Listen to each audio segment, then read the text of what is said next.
10 candidats en lice, 628 000 électeurs pour les départager. Le scrutin présidentiel, à un seul tour au Gabon, a tenu en haleine tout le pays la journée du 27 août.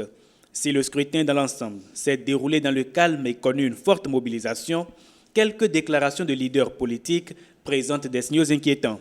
Au soir même de l'élection, les partisans de Jean Ping, principal opposant au pouvoir Bongo, ont affirmé la victoire de leur camp, 68% des suffrages exprimés.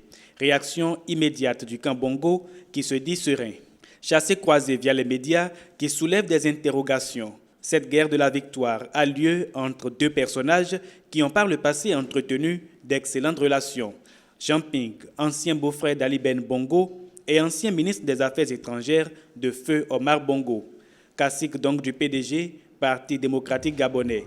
La brouille entre les deux hommes est née à la suite de la non-reconduction de Jean Ping comme président de la Commission de l'Union africaine en 2012. L'opposant au régime du président Ali Bongo a jugé que le pouvoir en place n'avait pas suffisamment appuyé sa candidature. L'enjeu pour Jean Ping aujourd'hui est de mettre fin au règne de la dynastie Bongo. L'opposition a d'ailleurs trouvé en lui l'homme capable de réaliser l'alternance au sommet de l'État.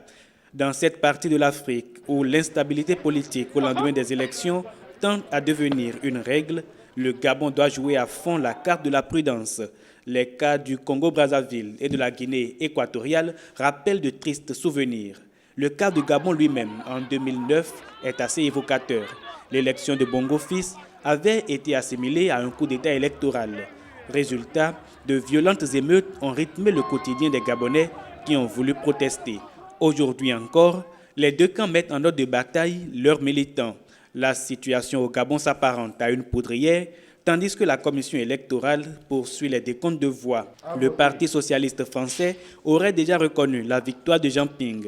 On se rappelle qu'il y a un an, les relations diplomatiques entre la France et le Gabon ont été quelque peu détériorées avec l'arrestation du directeur de cabinet du président Bongo, Massient Akombessi. La France se détacherait-elle ainsi du pouvoir Bongo dans un contexte où le contrôle de l'or noir représente par ailleurs pour elle un enjeu géostratégique? Ce qui est sûr, la confusion s'installe un peu plus dans ce pays de l'Afrique centrale, déjà fragilisé au plan économique par la chute du prix du baril du pétrole.